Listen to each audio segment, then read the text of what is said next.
Welcome! In today's video, I'll show you exactly how to customize who can see your workplace on the Facebook app for PC following the latest update. If you want more control over your privacy and who can view your work information, this step-by-step guide is just for you.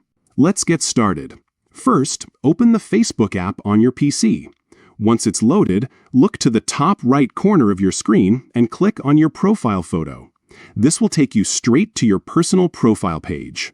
Now that you're on your profile, you'll see a menu with different sections. Find and click on the About section. This is where all your personal details are stored, including your work and education history. Inside the About section, look for the tab labeled Work and Education. Click on it, and you'll see a list of your workplaces and schools you've added to your profile. Find your current workplace or the one you want to edit.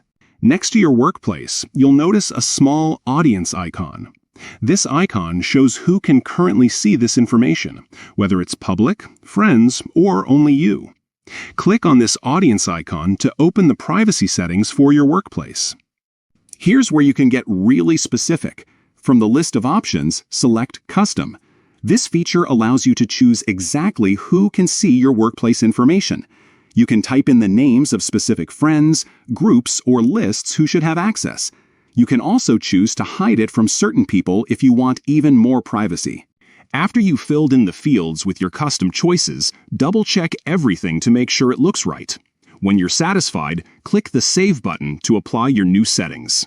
That's it. You've now customized who can see your workplace on Facebook using the new update.